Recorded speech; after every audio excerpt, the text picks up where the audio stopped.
Shalom, que la grâce et la paix de notre Seigneur Jésus soient sur chacun de nous. C'est encore une joie pour moi d'être en ce jour avec vous, le 8 août 2026, pour notre programme Paraclésis. L'exhortation de ce jour a pour thème le courage de David face au Goliath de ta vie. Le courage de David face au Goliath de ta vie.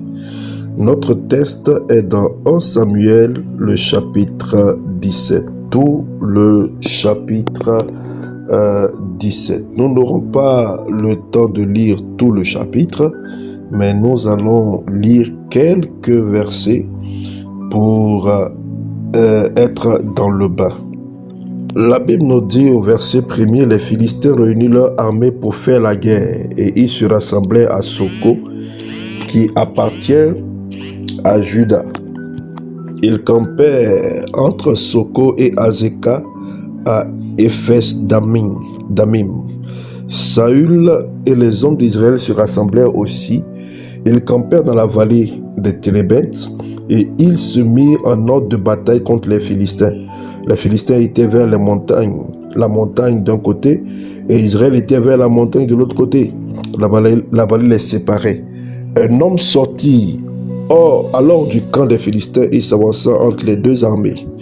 Il se nommait Goliath. Il était de Gath et il avait une taille de 6 coudées et un empan. Sur sa tête était un casque d'airain et il portait une cuirasse à écailles du poids de 5000 cycles d'airain. Il avait aux jambes une armure d'airain et un javelot d'airain entre les épaules. Le bois de sa lance était comme une ensouple de tisserand et la lance pesait 600 cycles de fer. Celui qui portait son bouclier marchait devant lui. Le Philistin s'arrêta et s'adressant aux troupes d'Israël rangées en bataille, il leur cria: pourquoi sortez-vous pour vous ranger en bataille? Ne suis-je pas le Philistin et n'êtes-vous pas des esclaves de Saül? Choisissez un homme qui descende contre moi. S'il peut me battre et qu'il me tue, nous serons assujettis. Mais si je l'emporte sur lui et que je le tue, vous nous serez assujettis et vous nous servirez. Le Philistin dit encore: je jette en ce jour un défi à l'armée d'Israël. Donnez-moi un homme et nous nous battrons ensemble. Saül et tout Israël entendit ces paroles de Philistins et il fut effrayé et saisi d'une grande crainte. Or David était fils de ce qu'Éphraïm, Éphratien de Bethléem de Juda, nommé Isaïe, qui avait 8 fils et qui du temps de Saül était vieux, avancé en âge.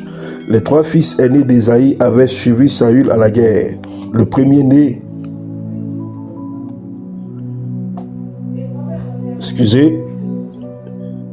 de ces 3 fils était parti pour la guerre, s'appelait Eliab, le second Abinadab et le troisième Shama. Alléluia. Nous allons nous limiter là. Et comme je l'avais dit au départ, nous n'allons pas lire tout le passage. Nous avons tous des Goliaths par rapport à l'histoire que nous venons de lire. Au regard de ce que nous venons de lire, le peuple d'Israël était en guerre contre les Philistins. Mais voici qu'il y avait un géant. Il y avait un homme de très grande taille qui était un guerrier entraîné, un soldat aguerri et qui lançait un défi à toute l'armée d'Israël. Mais la Bible nous dit que et Saül et tous les soldats qui étaient là étaient effrayés. Et de la même manière qu'il y a ce Goliath, où il y a Goliath qui effraya toute l'armée d'Israël, de la même manière, nous avons tous des Goliaths, des situations intimidantes, des oppositions persistantes, des défis qui semblent dépasser nos capacités. Pendant 40 jours, Goliath avait réussi à paralyser toute une armée. Pourtant, David arrive et voit autrement ce que tout Israël regardait avec peur. Le problème n'était pas seulement la taille de Goliath. Le véritable combat se jouait dans la perception, ou disons dans la psychologie, la manière de voir l'adversaire qui était là. Israël regardait le géant à partir de sa faiblesse. David regardait le géant à partir de la grandeur de son Dieu. Alors, c'est pourquoi, je le répète, notre thème de ce jour, c'est le courage de David face au Goliath de ta vie. Le mot courage en hébreu est shazak, qui signifie être fort, devenir fort, fortifié, affermir, prendre courage. Dans la pensée biblique, le courage n'est donc pas simplement l'absence de la peur. Shazak exprime une force intérieure qui permet de tenir ferme et d'agir malgré l'adversité. David n'était pas puissant parce que Goliath était petit. Non. Il était fort parce que sa confiance en Dieu était plus grande que le géant qui se tenait devant lui. Ce que tu dois comprendre, c'est que tu ne dois pas mesurer ton Goliath à ta propre force ou à tes propres forces. C'est ce que tu dois comprendre en première position. Ne mesure pas ton Goliath avec tes propres forces. Saül et ses soldats comparaient leur capacité à celle de Goliath. Quel a été le résultat? La peur. Mais David compara Goliath à Dieu. Quel était le résultat? Le courage. Alors, certains combats deviennent gigantesques simplement parce que nous avons oublié celui qui combat avec nous. La foi ne nie pas la taille du problème. Elle refuse simplement de croire que le problème est plus grand que notre Dieu. La deuxième vérité que tu dois comprendre, c'est que tes victoires secrètes préparent des victoires publiques. Avant Goliath, il y avait eu le lion et l'ours. Personne n'applaudissait David dans les pâtures. Il a mené ses combats dans le secret. Il a mené ses combats loin du regard des hommes. Il a appris à compter sur Dieu dans le secret. Il a appris à placer sa foi, à placer sa confiance en Dieu. Pourtant, Dieu, là dans ce secret, le préparait. Le préparait non seulement à combattre Goliath, mais le préparait à être le roi d'Israël. Vous savez, souvent nous sommes pressés de nous exposer. Souvent nous sommes pressés de montrer aux gens le travail que nous faisons. Souvent nous sommes pressés de montrer aux gens que nous aussi nous sommes capables.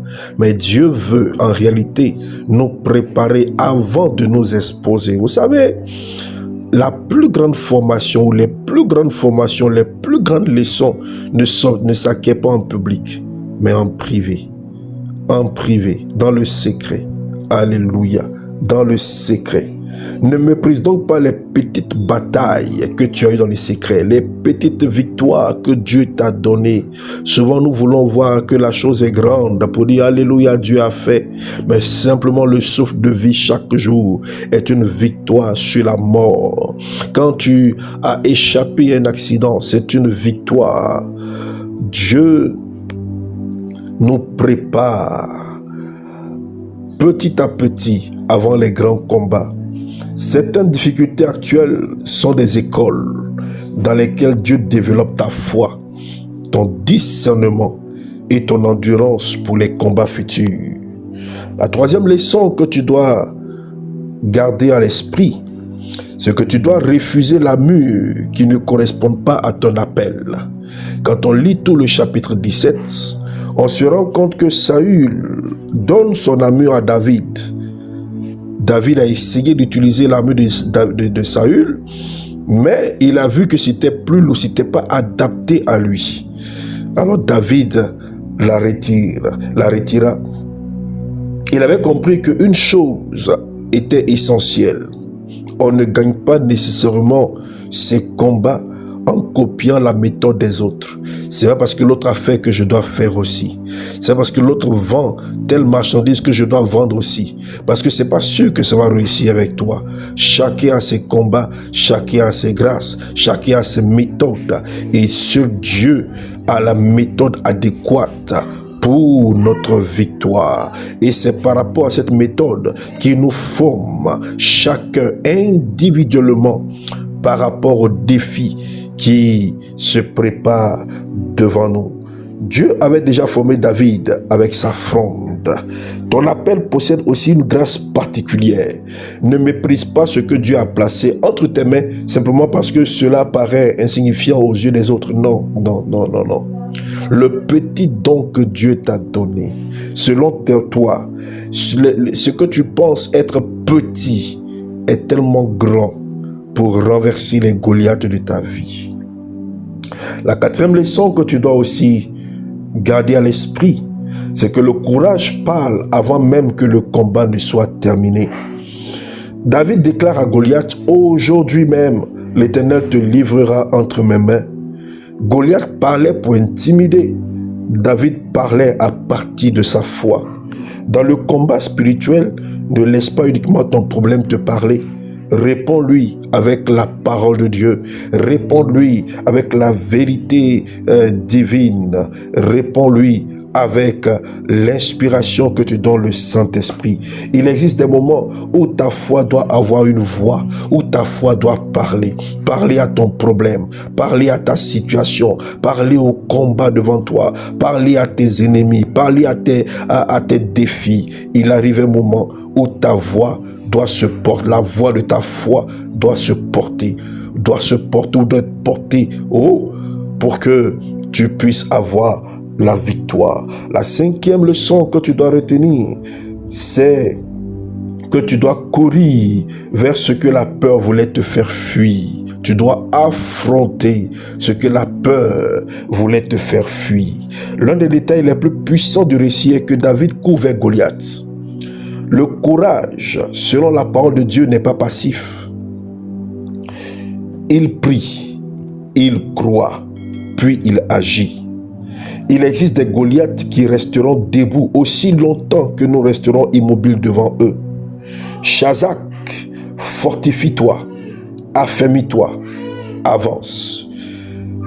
Fortifie-toi, affermis-toi, avance.